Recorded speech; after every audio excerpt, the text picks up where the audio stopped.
Hi, and welcome back to MTOP. We're doing a series on Mayor Eric Adams' City Charter Revision of 2025. And this is part two. And in this part, we're talking about the City Council deference. Part one, we talked about exactly what the city charter is and how it works and how you make the changes. And now we're getting into the weeds of what the city charter will be focusing on. In this case, the city charter revision is going to be focusing on changing the city council deference or undermining that process. The city council deference is not a law, nor is it a written policy. It's just a practice that city council people use when they vote on a rezoning application, and they are the final say in that process. And what this process is basically it says the practice is to allow the local council person to decide whether or not this application is good or not. And everyone else supports the local council person's position. So, what are some of the pros and cons of this? Because it's important for you to know the pros and cons because you're going to be voting on this any changes coming in November on the ballot. So, and we'll get to that a little bit at the end.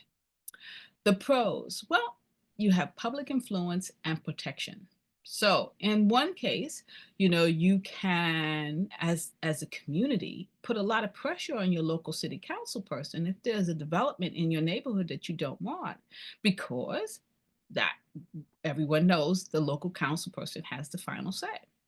And so this helps to empower neighborhoods and community to put pressure on the elected officials to and have them do what they want. Otherwise, you vote them out.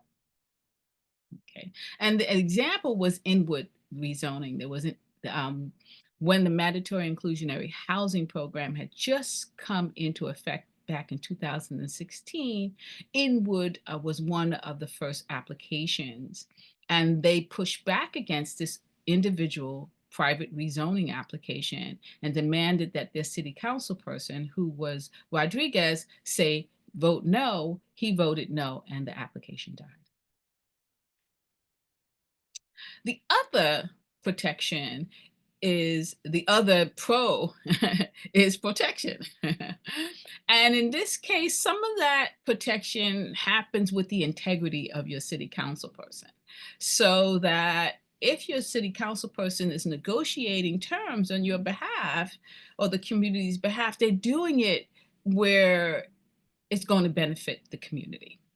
And we have an example of the former city council person, Charles Barron, who was successful at negotiating really good housing development in his neighborhood. 6 stories, really reasonable rents, studios starting at $500, 3 bedrooms going up, between 850 and 1,000. Really good, affordable, truly affordable for his community. And that's because of that local deference, and he was really empowering his neighborhood. So it's a really positive thing for a lot of local people, a lot of local communities.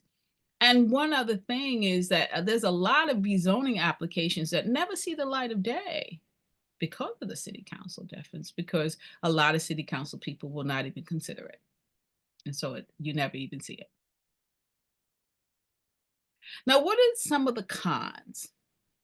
Well, some of the negative is that local council people who may not have a lot of integrity will sit there and, use the desire of the real estate industry in their community to benefit their own personal goals and aspirations. And we have two examples of that. With the former city councilwoman, Lori Cumbo, gave away property for $1, leased property for $1. And in return, what she got was, her Mokata was able to get into one of those $1 leases to house her. She was able to get backing for her aspirations to be the majority leader in the city council. Um, And then even at one point, she tried to do a district-wide rezoning, and we just the community shut it down and stopped it. But she was very adamant of trying to get that to happen. Now, her former chief of staff, Crystal Hudson, is now the city council of the same area, same community, and she's basically doing exactly what Lori has been doing. She has aspirations to be the speaker of the city council. She has been targeting housing that is for $141,000 for a single person, as she breaks height limits that were put in place to protect the Brooklyn Botanic Gardens in the neighborhood.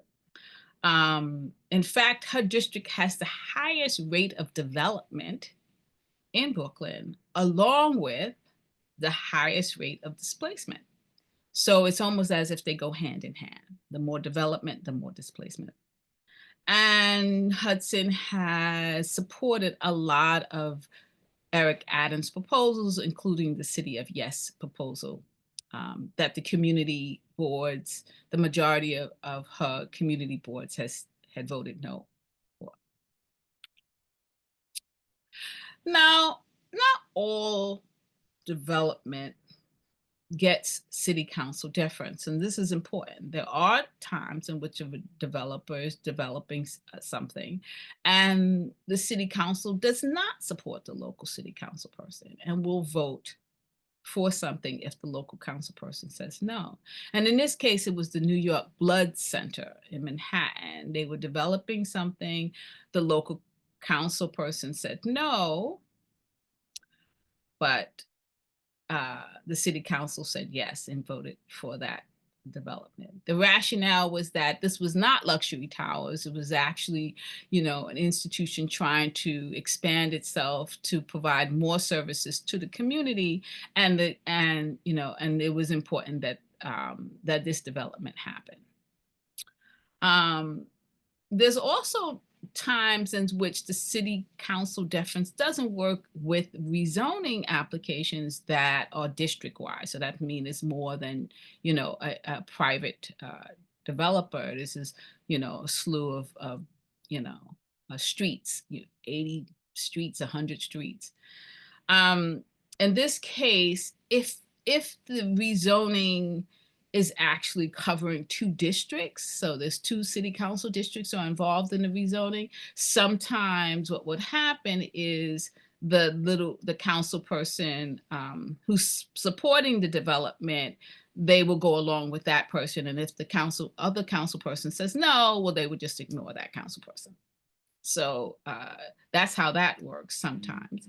And then there are other times in which if the rezoning, the district-wide rezoning is happening in the center of a city council person, so only one council person is actually being affected, his or her district is being affected, then again, city deference comes in.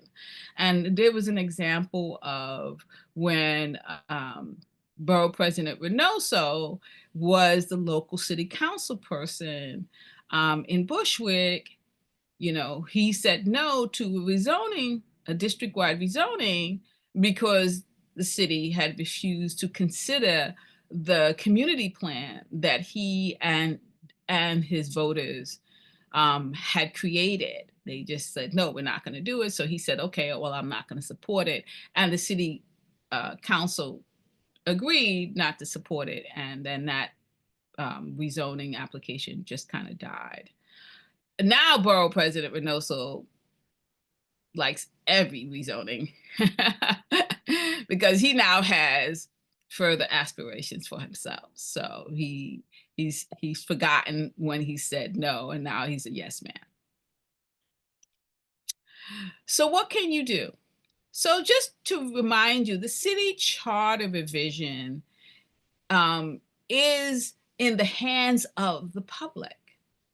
That's right. It's in our hands, the voters' hands. It's not in the city council. It's not in the borough president. It's in our hands because we have to vote on it at the end of the year in November, and it will be questions behind the ballot.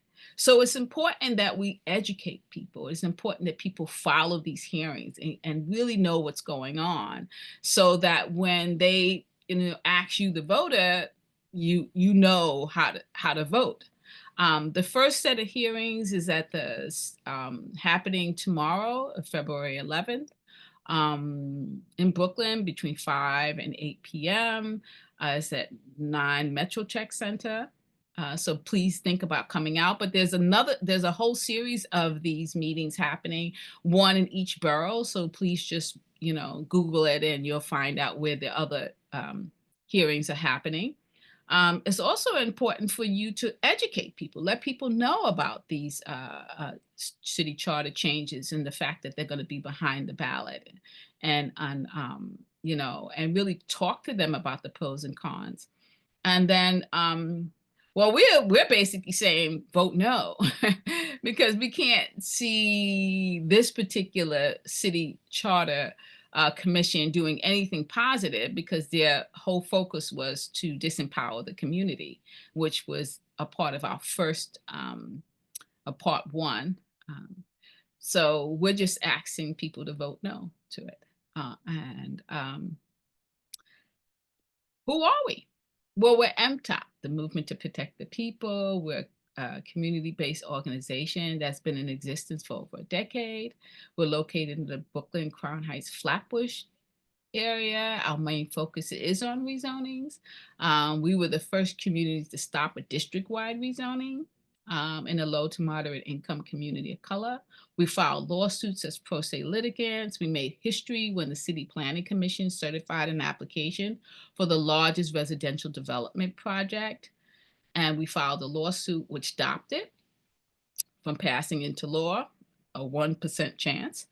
And how can you contact us? Well, you can go to our website, www.mtopp.org, or call 718-703-3086. And I look forward to seeing you at our next video. And have a wonderful day. Bye.